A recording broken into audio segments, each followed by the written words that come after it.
welcome everybody to our leadership development training number 5 for 2020. This is being hosted by CV Global, and we are incredibly fortunate to have with us. I'm in Australia, if you don't know from our accent, but from the UK, we're having Reverend Dr. Pete Phillips, who I'll introduce you to in just a moment. We've got a little bit of housekeeping to do, and then we're going to get straight into it. So welcome.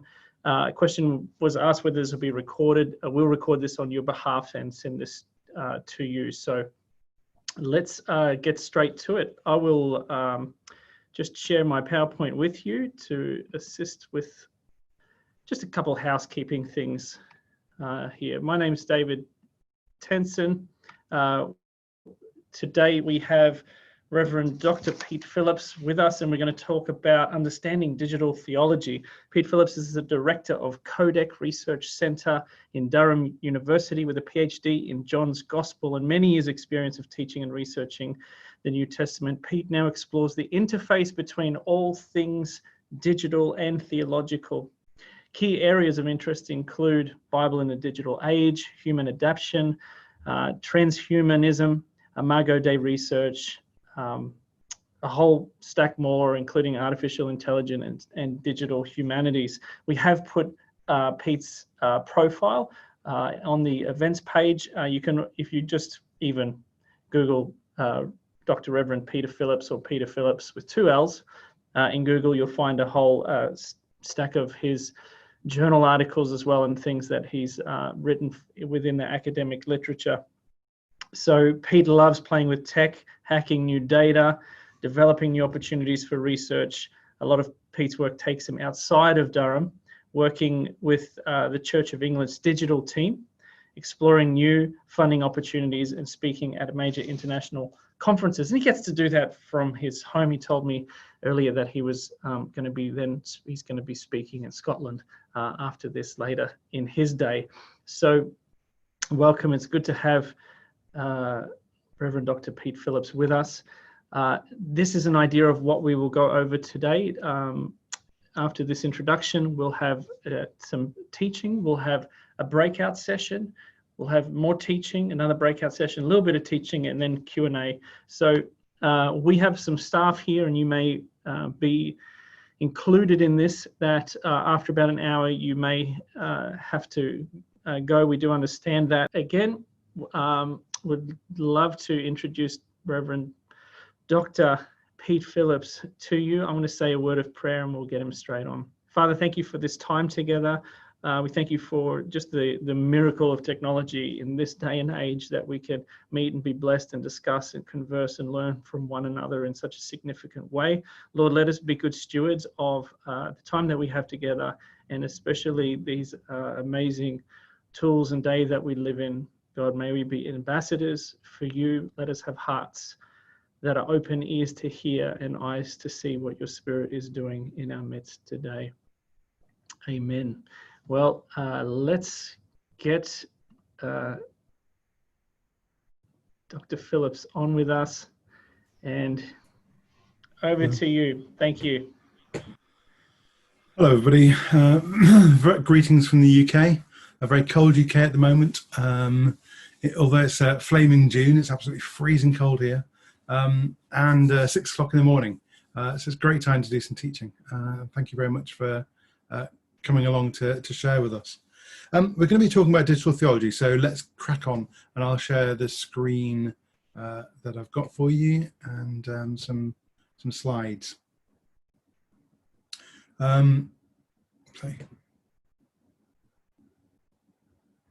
Great. I just want to play around with Zoom because Zoom kind of takes over a bit too much.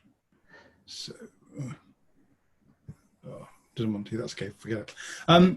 So, digital theology. How, what, why? What is it all about? And one of the earliest versions of how we tried to explain digital theology was the Large Hadron Collider. And what we're trying to do with digital theology is bring everything digital into contact with everything theological at a very high rate of knots, and see what happens when the collision happens, when everything goes bang. What do we produce? It's not like a destructive process, it's supposed to be a constructive process. because what we're really keen to do is to try and work out how digital culture has itself some theological presuppositions written into it. And so how can theology come into digital culture and say, well, what's going on here? How is this working? How is this working out? And vice versa. What can digital culture say to theology? So rather than just simply thinking all the time of that digital culture has no impact on theology, that theology just goes on kind of, a non-ending train heading into the distance. What can digital culture teach theology, and how do we need to reappraise it? I was speaking in Kiev on Saturday. I'm boasting about kind of running around all over the world, but it's the excitement about what's happening. We've got a global situation happening here. And in Kiev on Saturday, we were talking about the Christology of digital culture, and looking at how Christ is present online, and how we can kind of look at that through Ephesians, and Christ is in all and through all and over all. And that means Christ is there in culture, and we need to engage with him in that. So some really interesting kind of possibilities for what digital culture is about. But if that's what digital culture means, it's a kind of large hadron collider, an experiment, an exploration stage in what we're trying to do. What do we mean by the digital age? And we're going to have to be looking at this a little bit in the coming sessions, in the coming teaching sessions later on today. Because the digital age is this kind of global thing, isn't it? It's not just the kind of communications revolution that we've all gone through at the moment. The sense of that we're trying to explore digital technology through computers, playing around with screens and stuff like that. It's also about the fact that I can speak to you globally, to what is it now, 70 odd people around the world. And I can do that from my spare bedroom, junk room here in Durham at some crazy hour of the day. And actually at the same time, I can share the screen with you, and I can put a pretty background up and everything like that. And it seems to work somehow. Isn't that amazing? The Zoom can have 2 million connections going at the same time. Isn't it amazing that the church can is stopped? It's in lockdown here in the UK still, just about. Churches reopen very, very soon, 15th of June, I think it is. But actually the church can jump online and start doing things online straight away, and begin to do services and Zoom services and begin to innovate and everything. That's what digital culture is about as well. And digital culture is also about all the technology, the AI that's there, the possibilities about machine learning and all the developments that we have, and AI and everything else. Let me kind of do it a different way as well, by some Latin phrases. Sorry, let me turn on. That's great. So first of all, we began in the kind of rational age back in the kind of 1600s, 1700s, with the phrase cogito ergo sum, I think, therefore I am. And everything becomes something that we're playing around with in our head all the time. And then we go into the consumer age, emo ergo sum, I buy, therefore I am. And of course, now we move into the communication age, the digital age, communico ergo sum, I share, therefore I am. And we end up in this kind of digi-culture, or this selfie culture that we develop at the moment. I've been kind of trying to work out what the mission of God is in TikTok. I haven't found it yet. So if anybody's got an idea of what God's doing on TikTok, that'd be really good. Please put some notes in the chat for us. But what does this sharing culture mean? What does it mean for the kingdom? What does it mean for the mission of God? What does it mean for everything that's going on? And if you want to kind of put that into, take it away from the Latin and put it into some headlines, we began with this sense of rationality, of thinkers, of cognition of the mind. Then we moved into consumer age, where we focused on experience and the senses. And of course, in the digital age, it's about prosumers, consumers, but also creators as well. So producers and consumers together, with creativity and community. Oh, I hate that bump. And Martha Lane Fox, who started up lastminute.com, has a long conversation on this YouTube link. It's quite old now, but it must be all of 2 years old. More connected people doing more cool stuff online. And that's really an interesting thing, isn't it? That what digital provides us is a kind of hive mind for 7 billion people. I think that's what Eric Schmidt said in his book on it, one of the former leaders of Google and so on. This idea that the internet is something which connects us all together, which binds us together in this hive mind. And so everything can happen so much quicker. Look at the pandemic. We're able to immediately get data from China when they released it at the right time, or better still from South Korea or wherever, and we're able then to synthesize that data and say, okay, so now we know that the R rate of this virus is this, we know this happens, we know this happens, we know the fat molecules on the edge of it are the weakness of it, therefore if we wash hands we can do this, and blah, blah, blah. And then you can begin to start processing, oh dear, and then we can start processing all the other stuff about how we can work on this data, this virus together. So the digital provides us with this kind of hive mind possibilities for us. And of course, organizations are using that all the time. Sorry. But also the internet provides us with so much material all the time. And so here we have the 2020 what happens in Internet Minute, and you look there about the sheer amount of stuff that is on the internet. I'll put up another slide then as well, which is comparing 2019 in Internet Minute, both done by Laurie Lewis, and the 2021. And you can see that apps downloaded haven't gone up too much. That's over in the northeast quadrant. But then you look over at Netflix and it's gone up another 100,000 hours watched. Google up a little bit, and kind of all these are kind of incremental growing of the activity. And to some extent, the internet becomes this thing that you just can't control anymore. It's so much happening, so much video going up, so much new things. And you know, there's TikTok at the bottom, due south, 1,400 uploads, downloads in every single minute. So the internet is a kind of hive mind, but a hive mind which is kind of going crazy. Robert McDougall, though, pointed out in his book Digination that technology has become an assumed part of the culture that we live in. Now, that's really interesting because here in the UK we've gone online with church, but there's quite a big backlash about people saying, oh, well, hold on a minute, how about the poor and how about the old and how about? And we're right, because then the church kind of says, okay, well, we'll use multi-technologies. People have started dialer sermons and through phone systems and so on, or sending things around through the postal service, in print and so on.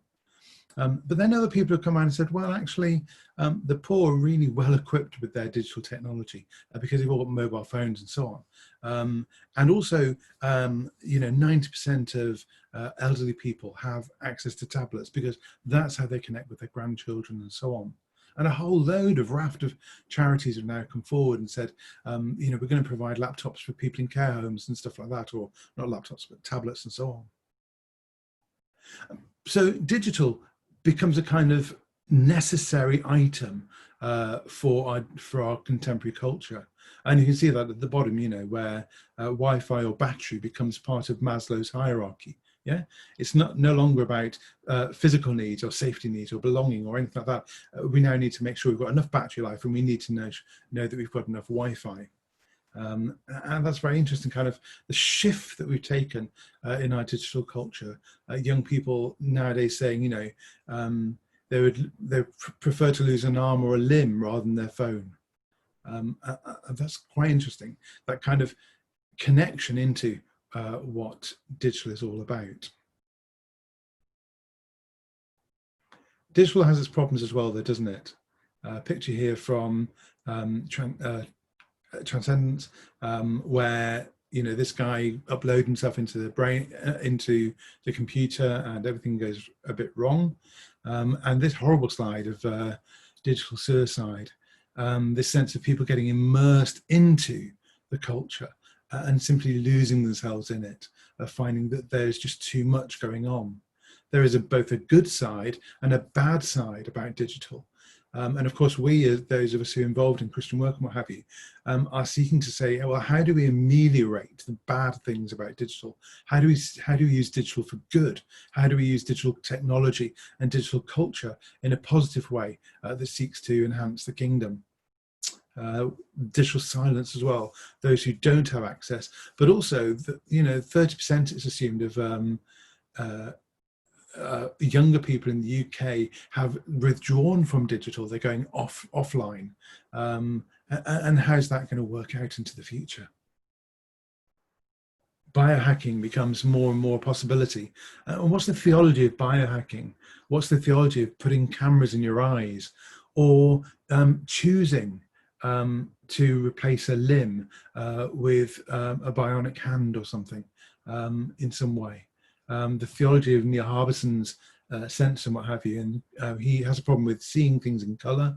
This sensor allows him to see in colour, and he now dreams in colour. Yeah, but all the biohacking stuff, what does that have to say to us about what we're really doing? Surveillance will become more and more key. We've already had the conversation about whether this virus came from the lab in Wuhan. Is it really China trying to get back at the Western world, or what? Or is that simply a crazy idea? It's just bat droppings in a fish market. What's going on? What will digital culture bring for us? And the thing we're finding, especially in the pandemic, of course, is that the more we digitize, the more we crave the real.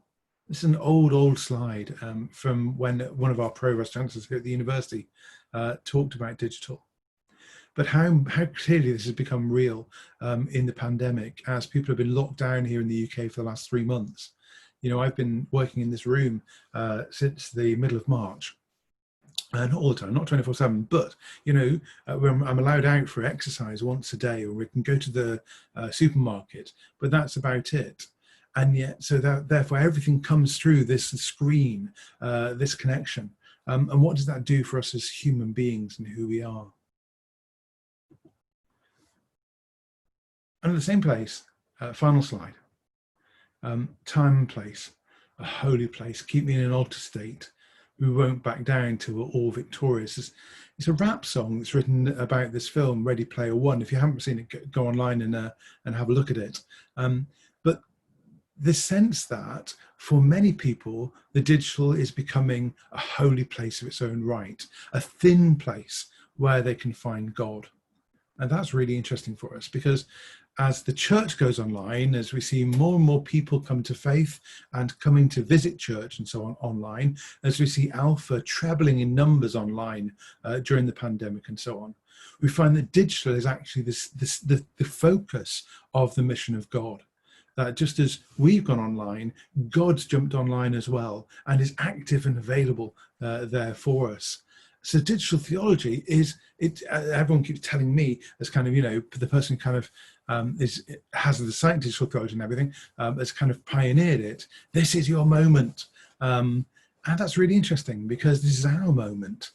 This is where we see that God is alive and active and working through digital culture, and we need to embrace that possibility. On the slide, I'll just put it up because then it'll be on the record and you can kind of go through and check these later. There's some various books about it and some science fiction there that plays around with some of these ideas as well, various programs and circles and films and so on. That's a kind of brief opening to digital theology, and we're going to come back and look at some more technical stuff in a bit. But I think at the moment, is this right, Dave? We're going to go into groups in a minute, aren't we? Yeah, you'll have a question for them. And here's a question. So I'd like you to rank these statements in terms of truth. I work in digital, it's just a workplace. 2, I am digital, it's my culture. 3, digital shapes everything I do. 4, digital makes me me. Replace digital with Christian and then repeat the thing. Okay, so do you get that? So you've got 4 things you need to rank have a chat about what is digital for you. Is it a workplace? Is it a culture? Is it everything you do? Does it actually define who you are? And then ask whether that's the same with Christian. And I'll copy and paste those into the chat so that everybody's got them as well. Yeah, if you put them in the chat, I'll send them to the into the rooms for everybody as well. Thanks, Brilliant. Pete. That looks good. Some of you can grab a screen share or take a photo of the screen right now if you want to. If you just I'll go back. Bring it back. Yeah. Take a photo of that if you like. You can take that into your group. So discussion groups are of about 4 people. We're going to take 10 minutes to do that. Again, you're encouraged to participate. Pete, anyway, so we discussed in our group, I don't know what you've discussed in your group, but we discussed the way in which Christianity is at the very, very core of who we are. Christ is the center. And digital is a tool. And it gets kind of very difficult when we begin to kind of create digital as an idol within our lives, something which takes control rather than something that we simply can use for the use of the kingdom. But that's really interesting, isn't it, in the contemporary situation? And this opening slide here, where I kind of go into this next session, begins to play around with some of that. We're talking in Scotland later, nurturing church, this picture at the bottom of online and offline crossing boundaries. And we had the UK blessing over here, and you've probably had it in your area of the world as well. That fantastic song, which kind of blew people away over here when it came out in the middle of our lockdown period. But also the whole kind of thing about where is Christ online, and different versions of that picture up in the top left of the screen. What is digital? Is it a medium? Is it a space? Is it a technology that we use? How do we engage with it, and what's it doing to us? I want to look in this next kind of teaching slot about those kind of things. First of all, Marshall McLuhan, of course, said back in the 70s, 80s, the medium is the message. And, especially Shane Hipps has popularized this in the church through a couple of books. One, The Hidden Power of Electronic Culture. There it is. I've got to put it in front of me because of my background. So this is the more technical version of that. And Flickering Pixels, which I've got somewhere, but I won't bring out. A kind of more popular Christian book that he wrote. And in the Power of Electronic Culture, he warns us, as did Marshall McLuhan as well, that we need to be aware of the power of electronic culture, because electronic culture is a kind of Trojan horse that brings with it a whole load of other stuff as well. That digital may well help us to get online, it may well help us to do church, but also it helps us to do church through its perspective, through its understanding, through its capabilities. And so, the hug is replaced by kind of waving at the end of Zoom. Yep.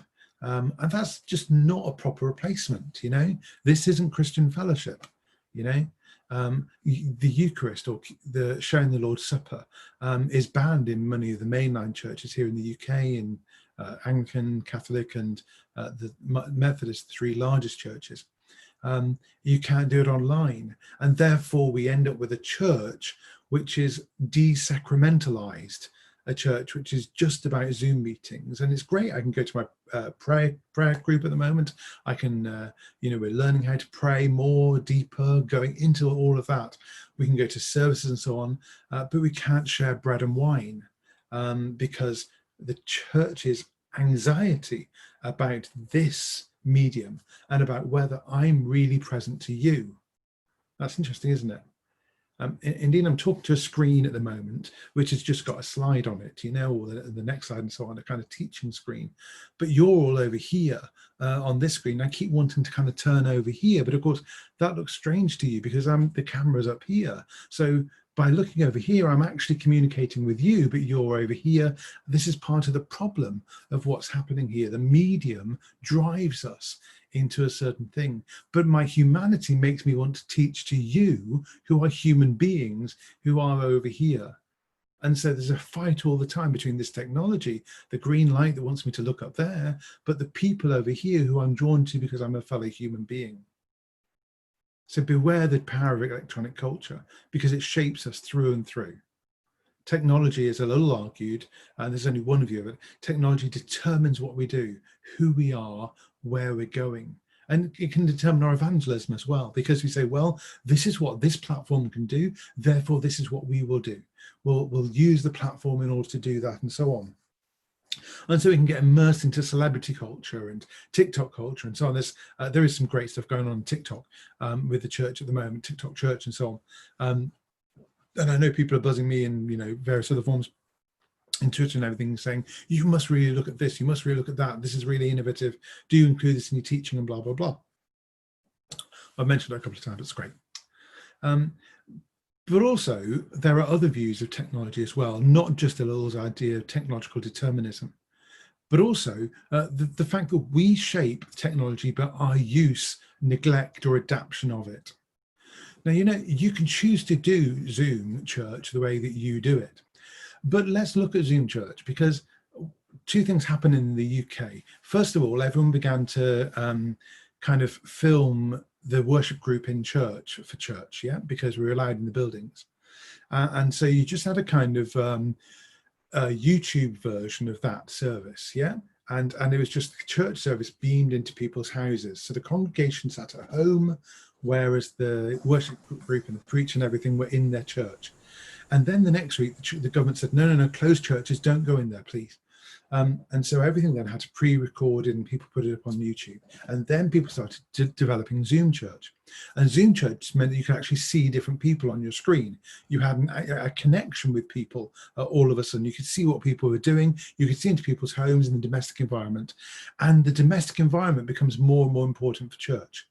And that's really interesting, because that changes church away from the kind of sacred space thing of the church community into the communal setting, the house church model. That there's a New Testament scholar, I would say, was actually where the church started in the first place and should never have left. But the church meeting in people's homes, meeting in small groups and so on, rather than in the Roman basilica and everything like that. So the technology of Zoom allowed us to connect more with actual physical people in church, whereas the performance model on YouTube kind of models a kind of entertainment style culture for the church. So we just sit back and kind of say, yeah, here I am, I can absorb it on a Sunday morning. It's really interesting how the different technologies, one through Zoom Church connects you, the other through YouTube kind of turns you back into a consumer of a product rather than somebody who's engaging with church. And it's great how churches then try and subvert YouTube Church as well to make it more and more connective by having lots of different people on, by having prayer rooms and various other things. But careful what the technology is doing. Do we shape the technology by the way we use it? Religious shaping of social shaping of technology is our AEST, developed by Heidi Campbell in various books, but especially in When Religion Meets New Media, and Scott, which is the social construction of theology, of technology, a process which John Dyer from Dallas Tech has kind of looked at as well, Dallas Seminary, so on. So different models of how we do the shaping rather than just having technology shaping us all the time. Boom. Here we go. So let's go back to McLuhan and everything. Is digital a space, a resource, a technology, or something? We have this idea that X space, whatever X might be, is the way that humans receive and send information. So visual space, visual culture, visual medium is then replaced by print space, print culture, print medium, and then digital space, digital culture, digital medium. This sense that the space is a kind of period or epoch through which we move. And each space determines and shapes the culture which we're in. So you can kind of go back and look at all these possibilities of what's going on in different forms of cultural engagement. But that medium then becomes the message. So in visual culture, visual becomes the medium through which people speak to us. In print, it goes into books, and in digital, it goes all over the place kind of thing. And you can see some of the truth in that. But at the same time, it's a pretty random kind of engagement with what it is. I'm not sure that visual space did dominate the medieval period, or the pre-print period before Gutenberg's press and so on. And I'm not sure that print has gone away. So I'd kind of put the second side up, that it's not really a chronological shift. Visual, print and digital often happen at the same time. The visuality of digital and the visuality of print as well. But it's not just, these are all externalized kind of ways of doing culture and doing engagement. It's about the internalization or the sensual nature of all this as well.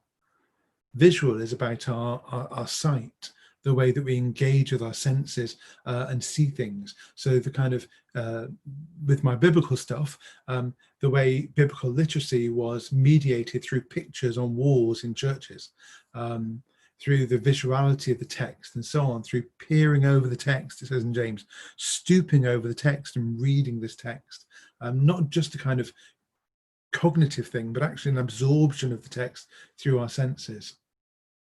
Print itself is something you can smell the book, touch the book, feel the book. Lots of people now in digital culture, in scholarship, kind of printing off loads of stuff. You know, can you do without your printer? Can you really study an article well enough through the screen? Isn't it a lot better to print it off and make notes all over it as well? So digital too kind of takes up this kind of model of the senses being used and more engagement through the senses. Can we read the Bible through a screen, or is it better to read it through a book? You know, here's my battered old Bible here. You know, the sense that this is what I use so much, but the Bible text on my screen on my iPhone and what have you doesn't ever kind of show any wear and tear. It doesn't really show how much I use it, unless I follow YouVersion's prescriptive model of telling all my friends how much Bible I'm reading. So culture doesn't necessarily be determinative either. Culture is plural, not singular. And the effect of digital is to enhance both print and visual culture. That in a way, digital works rather than a medium of its own right. It enhances other forms of culture, other forms of consumption. So could we say that medium is not necessarily the message, but instead the medium shapes, affects and moderates the message? It depends how we use the medium and how we engage with it. But McLuhan and Shane Hipps remind us of the Marshall McLuhan set up 4 laws of media, and here they are. Each advance extends, amplifies, enhances a human capacity. So the bicycle extends our ability to run or to walk, to move from one place to another, and the bicycle helps us to go faster unless we fall off it. Yeah, so the advance extends something of who we are. The telescope allows us to see, or glasses helps us to see, and so on. And so the computer amplifies our ability to think things through and do different things and communicate more and so on. The webcam allows us to reach Australia or wherever we may need to reach. Each advance also makes something obsolete or sidelined or trivialized. So to some extent, the Gutenberg press trivialized or made obsolete handwriting of books. You didn't have to have, you know, write books down by hand anymore. Instead, you could get them printed really fast and get them spread out and so on. But at the same time, each advance reverses into or has unintended bad consequences. So, you know, Gutenberg's press allows pamphlets to be sent round crazily, allows both good and bad things to be published. And in a way, whereas knowledge was once contained within the church, within whatever it might be, or within government and what have you, so now anybody can say whatever they want, and we end up, you know, 500 years later with postmodernism and anything goes. Yeah. And so the press is great, but when knowledge is set free, then you can actually work out, well, what is knowledge and what's ignorance nowadays? How can we tell? And also, each advance retrieves an old technology's genius. Come back to that one in a minute, because these last two, the reversing and the retrieving, were the two most complicated or the most controversial laws that he came up with. We can see the first in the extension, that's fine. The advancing makes something else obsolete, yeah, the replacement, that's fine. But reversing and retrieving is actually quite a difficult thing. But I'll show you some examples of this, shall I? Here's a picture of the tetrads. The tetrad simply is a thing with 4 places. So medium enhances, reverses, retrieves, and obsolesces. And we sometimes need to ask, what is it? How is a technology doing it? How do we explore that? Oh, that's interesting. Yeah. Let's look at this. The product they're pitching is outrage, but here's Josh's thing about social media. So it extends emotion. It allows us to emote online, and you can see all of that. You can see that's kind of very interesting model for it. Of course, others would argue that it allows us to do outrage, and we are in the age of outrage. Yeah. So everything kind of is suddenly, this is terrible. We've got to get it online quick. I've got to tweet about it. Yep. But that's another emotion. We extend the emotion. It obsolesces print. Because no longer do we need to kind of take up newspapers and everything, because now we can just look at Twitter, and all the best news is on Twitter. Of course it is. Of course it's not. It's a terrible place. But also it reverses into this kind of constant outrage kind of thing. So how do you know what's true and how do you know what's not true? Are you checking back every single tweet that everybody sends you, or every Facebook post and so on? And what do you do about fake news and the terrible stuff about that? But also it retrieves oral discourse, this sense that print is now not the only place where we get our truth from, that actually we need to look at the orality problem, the orality issue, where oral culture used to say that what we say, what we talk about in the village is truth, rather than necessarily what the people in government say is the truth. So print kind of brought in this kind of centralized control by the government and what have you. And does social media kind of allow that to be more democratized? More complicated one here about learning. And we've got to kind of extend the formal classroom, social networking and so on. The flipped classroom is a model which allows lots of things to be developed. And it obsolesces the idea of one teacher doing things all the time, one-way context and everything. I kind of inject you with education, with learning, so you have to follow it. But it reverses into the model at the top northeast corner, that everyone's an expert, yeah? That the bad things, this 99-1 hypothesis about, 90% of the people just sit back and let it all wash over them. 9% may tinker or edit, and only 1% does, one person does the work. Okay, so this idea that a few people are putting lots of things in, the rest of us just consuming this stuff. But it does retrieve other things about community gardens and philanthropic content and so on. So you can see the first one, the social media is kind of clear model. This next one's a kind of more kind of academic-y kind of look at the possibilities of what's happening. Let me go a little bit further with some other possibilities. Remember as well that McLuhan's quite old now, but Bruno Latour has kind of brought all of this up to date with actor network theory, ANT. And his argument is that we as actors are nodes of the network, and we determine the culture of the network and the activity of the network. We are the network.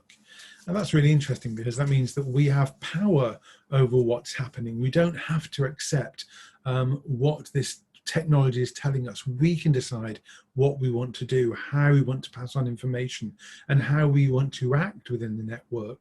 Do we want to be one of the 90 who simply allows it to flow past, or do we want to say, wait, hold on, just let me take hold of this bit of knowledge and just tinker around with it a bit before I pass it on to the next person?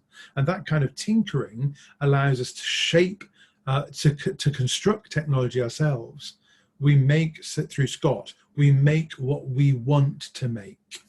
Okay, technology doesn't make itself. So we made guns. Yeah, we made guns to kill people.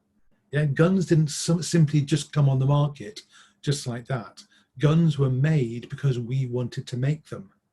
Okay, now that's not always the case with technology. You know, somebody makes a crazy thing, and we decide, yeah, thanks, we'll use that. But to say technology doesn't make itself is really important, because all technology in the end is socially constructed. It's constructed to meet the need of society and so on. But Heidi's stuff about RSST, religious social shaping technology, is important as well, because social groups can change the technology to fit their needs. CV does great work with technology and are shaping machine learning and other things about evangelism and what have you as well. And it's fantastic to see the social shaping of technology through this organization and so on. But, you know, Heidi talks about it in terms of kosher lifts in Israel, where the lift is redesigned in Israel to work on an automatic basis, going up and down automatically, rather than people having to press a button, which causes a spark, which is creating a fire on the Sabbath. Or Amish people in America who have mobile phones in a hut in the middle of the village, rather than allowing them all to come out. Now, you know, Amish and mobile is a really interesting religious thing to look at, because mobile phones have allowed technological culture to seep into the Amish community, and loads of people are now leaving because of the kind of infiltration of technology into that. And so some people have kind of gone for a religious form of Facebook, trying to cut off Facebook. So where is God in all of this, coming towards the end of this section again? Where is God in all of this? He has shaped culture, and a huge part of global culture, for 1700 years. Kind of, you think of the times of when Jesus came, you know, the way the church kind of took over Roman society in the West and what have you. But this sense that culture has been shaped by Christianity and the Christian mission for decades, for hundreds, for millennia. Is God limited to or determined by our culture? Is God beyond the culture? Is he outside of the culture? You know, Niebuhr's stuff about Christ and culture, or Christ through culture, or Christ against culture. Is culture itself something that is demonic, or is God right at the very heart of it? Should we reject culture and withdraw from it, as the Amish and others have kind of argued? But communication theory kind of argues that digital is the global lingua franca.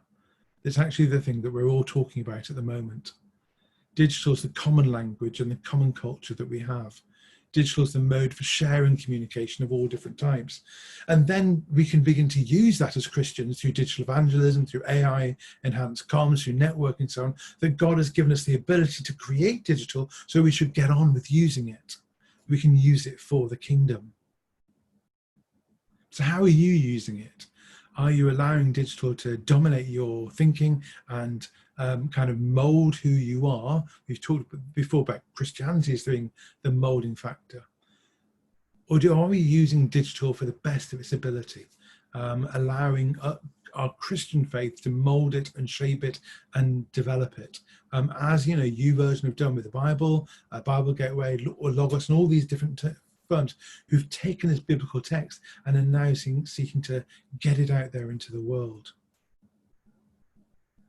So in your groups, take one of the following products and see how they work within McLuhan's tetrads. So digital evangelism, celebrity videos about Jesus, AI bots for evangelism, digital church worship services. In what way do these new technological innovations, what do they extend? What do they obsolesce? What do they reverse into? And what do they retrieve? Thanks. Thank you. Okay. So meeting God online, or meeting God in the wild. What's happening and everything. And I used this phrase in the Kiev teaching that I kind of did a couple of weeks ago.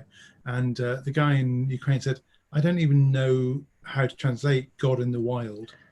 What do you mean, God in the wild? This kind of sense that God is engaging with us autonomously, that's a really interesting kind of model to kind of go through. So we've been doing loads and loads of stuff. This is the kind of pandemic workload, as it were, and outputs in digital theology. I put a link up to our COVID-19 kind of stage, and you can kind of see lots of different things we're doing here. I'll leave that one off. There's a couple of the screenshots of what I put up earlier on the thing. This is the kind of shift that we talked about, from churches doing YouTube services through to doing Zoom services, but now people are doing youth groups through Minecraft, and Alpha trebling in size when it's gone online. People providing phone or text-based services, with vicars mastering Twilio to arrange phone call links and so on. YouTube and Zoom audio streams. Sermon as MP3s with people kind of phoning up the sermon line to hear a human voice, because they're not getting any contact with anybody else during lockdown. Day after day, people not hearing another human voice. So your vicar doing a sermon is a great way to hear a human voice. I can think of better ways. Some have hand-delivered service orders and so on. Some celebrated kitchen table Eucharists and so on. Catholics streaming masses by the million, or gathering people on Zoom to say offices or the rosary or sing songs. So loads of things have been done online as we've kind of manipulated the technology in order to do it. A plurality of digital and analog technology reaching people in the best of both worlds. And it's not an either, it's a both and. Use whatever means to share the good news. And that's what we're trying to say now, as we're kind of heading towards moving out of lockdown and the church is reopening. We're trying to say to the church in the UK, especially because that's where I'm based, we really need to see digital as something that is ongoing, rather than simply jump back and say the physical church is the only way that God's doing mission. And you've also got to be very careful not to miss the non-visible in lockdown, the social action, the social help, the social justice that's been going, the COVID-19 groups and what have you, the sense of remembrance and mourning. We've had probably, forget the government figures, we've probably had upwards of 60 to 70,000 deaths here in the UK. And even now the official government figure is 40,000 plus. There's a sense that people are leaving behind the numbers because there's not really much difference between 40,000 and 45,000. It's so big, it now becomes something that we're forgetting. So how do you remember them? How do you memorialize all these poor people who have died because of our stupidity? But also that the church is going deeper into God, and that's my big takeaway from the pandemic, that this has seen a kind of sense of revival in the UK and around the world as well, that people have used the opportunity to go deeper into prayer, deeper into discipleship, deeper into their Bible reading, deeper into their engagement with God. And that's been really fantastic. And I think that actually is of God rather than something that the church has done, that God's actually been active in doing that. This is my idea about God being on mission, or this idea of God in the wild. Now, Missio Dei, of course, that's part and parcel of Missio Dei. The mission of God is about the idea popularized in missional theology, that God is a missionary, that he is the one who initiates mission, that he's a sending God. But it's more than that. It's actually about God being out on mission. That God doesn't just sit in heaven, that he came to be one of us, that he was the Word made flesh, that he came and lived amongst us, was with us, doing mission in the form of Jesus. But let's take that big back before Jesus, that God is actually meeting Moses in the desert, calling Abraham, all of this lot, that God was active and engaged in drawing people to him. For God so loved the world that he sent his only son, that God is active all the time. And if God's been doing that in the past, as the Psalms tell us, if he's done it in the past, he will do it in the future. So today, God is active on mission today in our culture. On the slide, I kind of go back to creation, kind of said creation was his first act of love, of mission in God. the provision for a place to be, to steward, to care for. Indeed, the church needs to find where God is active in the world and join him in his ongoing work. So the whole concept of Missio Dei, God is on mission, God is in the wild, God's out there. Well, how do we prove that? Well, you know, I was saying the other day that what I was saying in another talk was about how we can prove that God's in digital. How is he in this medium? Well, here's some possibilities. You know, from Ephesians, God fills all things with his being. God is over all and through all and in all. The Greek verb, Greek bits are in number 2. Tapanta and passin. Just tapanta just means kind of absolutely everything. Yep. But not thing, because we have the thing in there. It's absolutely every gap, you know. It's God just fills everything with the pleroma, the fullness of his presence, fills everything in every way possible. He fills online space with his presence, online materiality with his presence. He fills the non-physical space, because the word is both en sarkos, enfleshed, but also the word was before flesh. You know, the word was with God in the beginning. And then in verse 14 of John 1, he became flesh. So this sense that Christ is both asarkos, without flesh, but also in flesh as well. And you get into huge problems in theology about whether you see God as part of time or God outside of time. If God's outside of time, Christ has always been incarnate, the second person Trinity, always incarnate. But if God is also part of time, in order for him to be incarnated, he is incarnated at a specific moment. So in the moment before that, he must have been asarkos, without flesh, the second person of the Trinity in his eternal form. But notice, even if you want to say that digital isn't a material, isn't a space, it's actually computer modules. It's a computer. Yeah, so jumping up my computer, it's chips and wires and stuff like that. Then does Christ not fill this materiality with his presence as well? That he fills the whole world with who he is, and that's what the incarnation is about as well.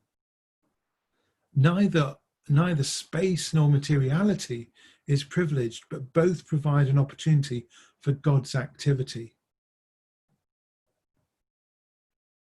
The opposite of that, of course, is very dangerous, because if we want to say, well, digital is not where God is, then we're saying it's actually the realm of the devil.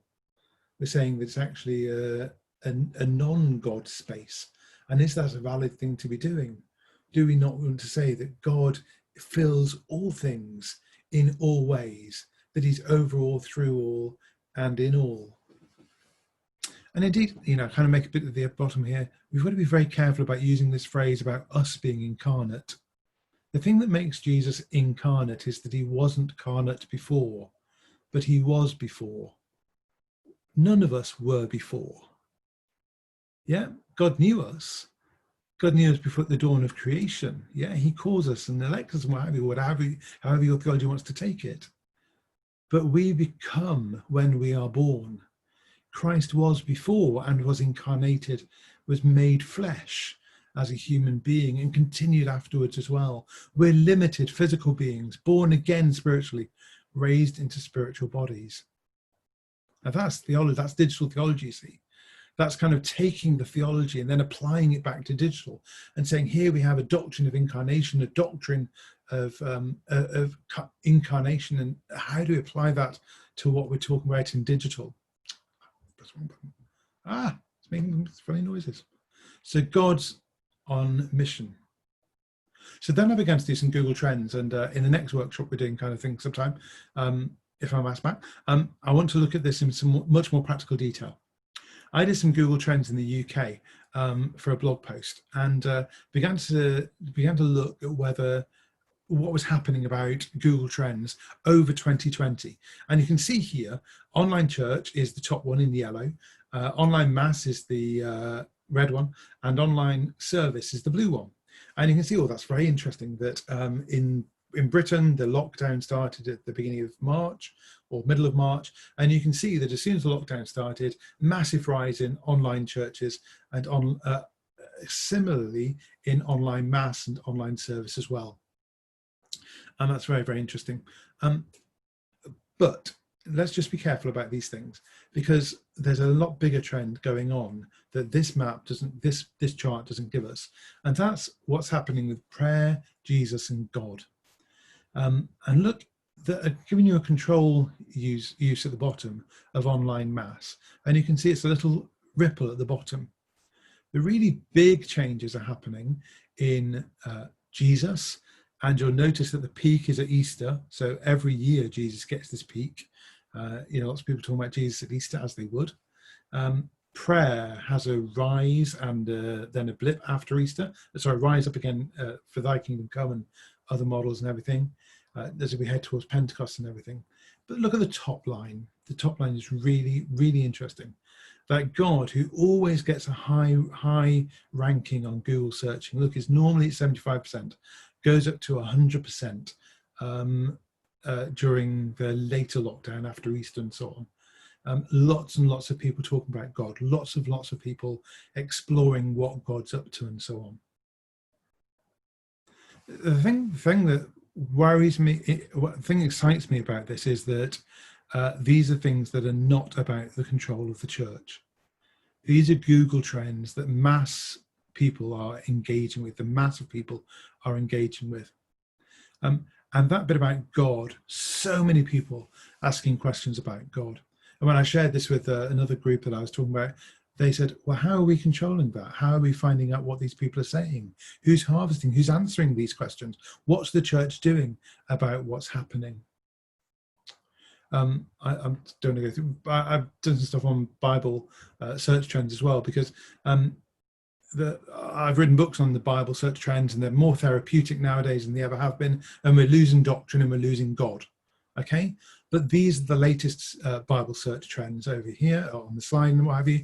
And look where God is at the center. God is the active subject of verbs. Hebrews 13:6, don't neglect to do what's good and to share, for God is pleased with such sacrifices. 91, the one who lives in the protection of the Most High dwells in the shadow of the Almighty. 2 Chronicles, I will hear and forgive their sin and heal their land. God's not given us. Now, this is a radical shift in what's happening about the Bible searches, because before we were the center of all these things. It's about me renewing my mind, or me focusing upon what's good and noble and upright. I'm the center of the Bible verses people are sharing. And all of a sudden, the top 5 verses on Bible Gateway, New Version, become God-centered, God's mentioned. God's at the center of everything that's going on. And that's a really interesting shift. So let me just kind of close with this, and we've got a little bit of time for Q&A. Lockdown then has been a time of revival, renewal, I think. Give people space and they turn to God. That's the takeaway, I think. Give people space and they turn to God. They can turn to lots of other things as well, but they're definitely turning to God, because God's meeting them in that space. The international impact is largely the same, turning back to God. Where do we go post-lockdown? Church buildings are not the church, so let's stay online. Let's keep engaging with God's mission field, which I believe is digital, which I believe is online. How do we embed, though? How do we maximize the embedding of this new spirituality, this new search for God? How do we join God in mission online? Because I think that's where we should be doing. And that's the kind of key thing that I want to kind of take into the next session and say, okay, well, how do we do this? If God is online, if God is on mission, how do we join him there? I've said enough, far too much. David, back to you. Pete, thank you so much. I've probably got about 10 things I've written down that I'm going to go and search and research on. So thank you. We do have a little bit of time. We were going to finish in about 5 minutes time. I am going to make the executive decision to extend that an extra 10 minutes. So we have 15. No one's obliged to stay. In fact, if you all go, I'll have a question for Pete and we can have a conversation. Does that work for you, Pete, to go a little bit over, or do you need to? Yeah, sure. Yeah. Okay. No, it's fine. Nice. Okay, good.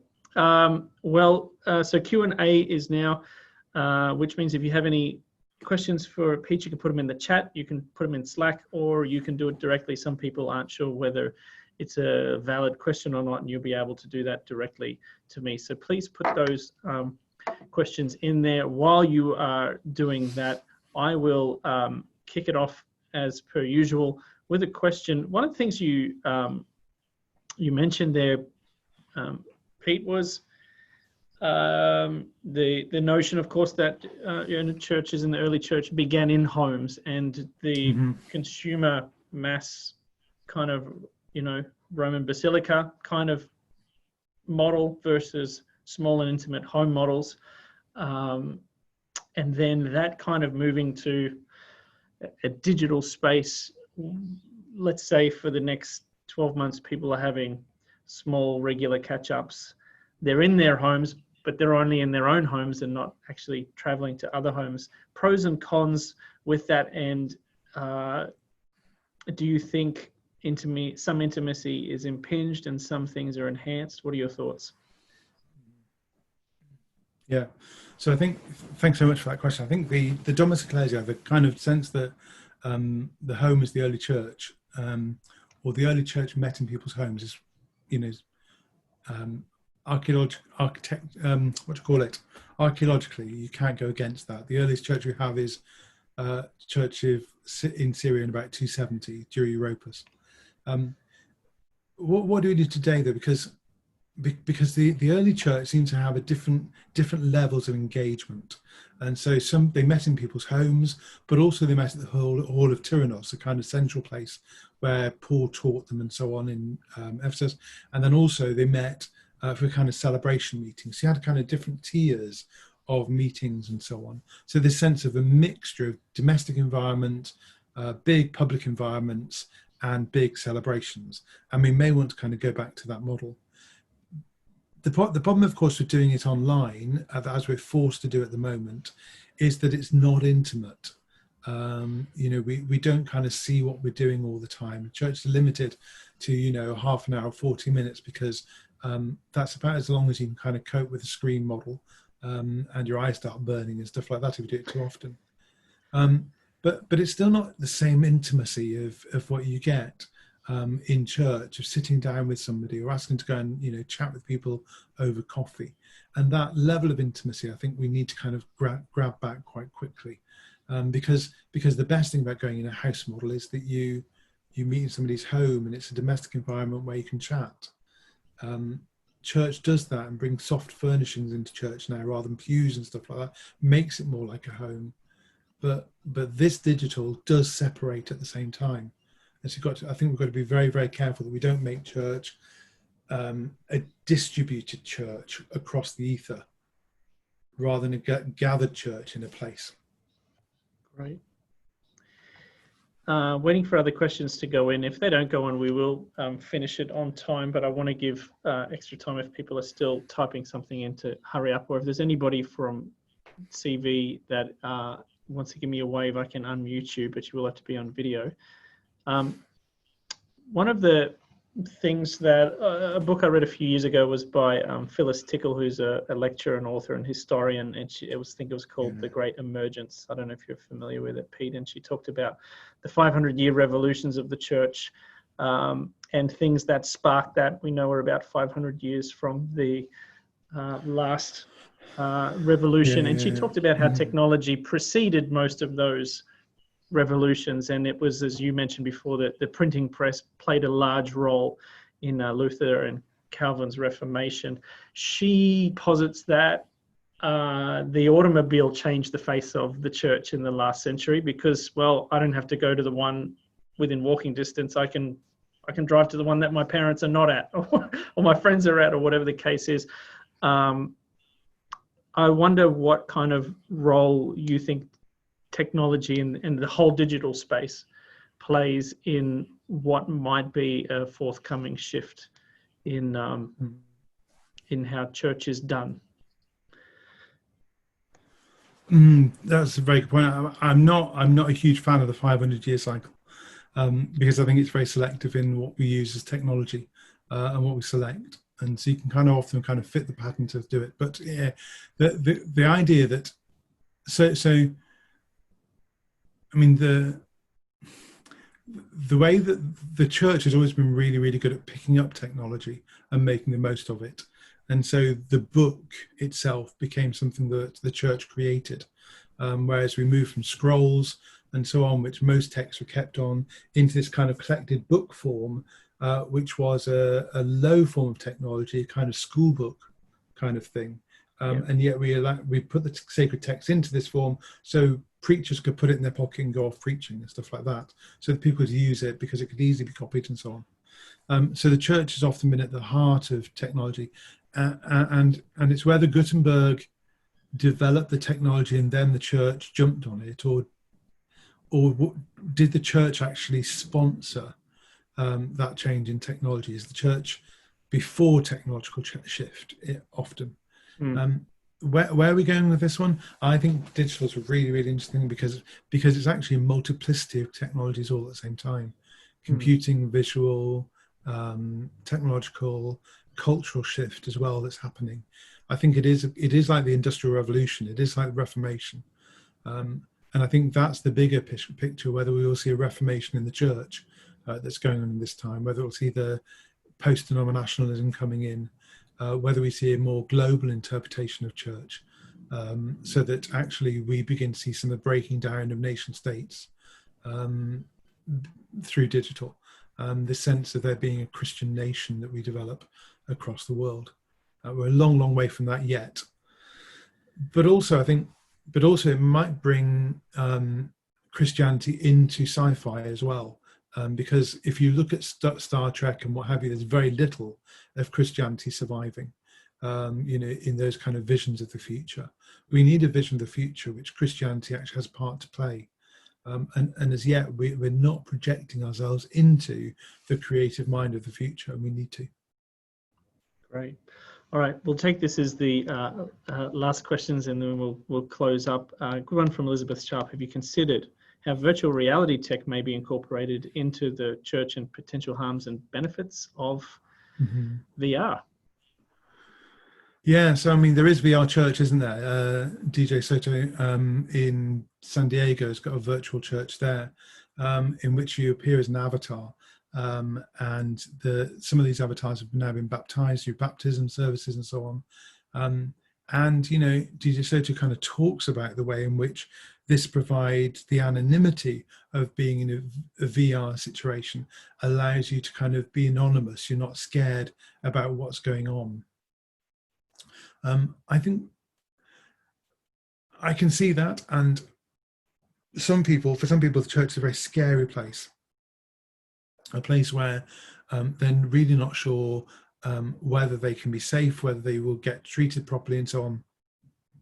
And so I can see the point of anonymity.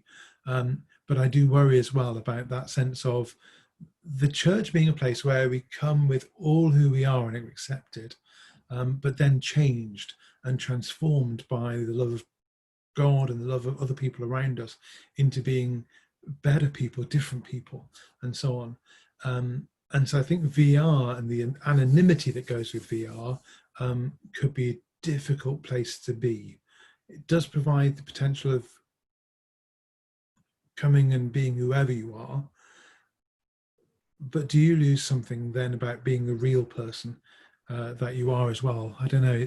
It's one that I can't fathom, and I need to kind of go onto VR Church to see it a bit more in what's developing. Yeah. For Elizabeth, and kind of on that line as well, if some of the research into counselling now over Zoom or therapy over Zoom, some of the research has sort of shown that there's sometimes a greater sense of safety and less anxiety because they don't have to travel, not a new space, and there is a sense of safety in the home as well, which people get to carry that safety into,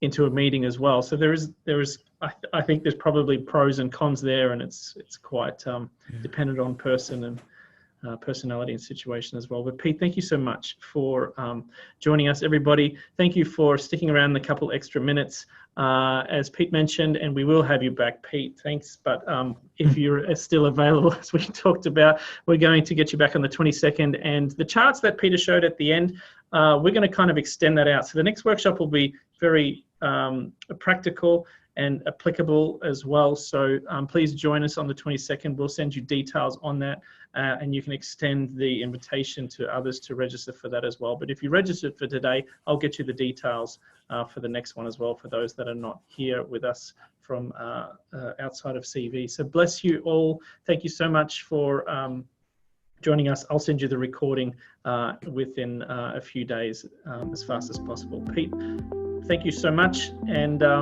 thank you. Appreciate it. Bless you all. Thanks all. Bye-bye.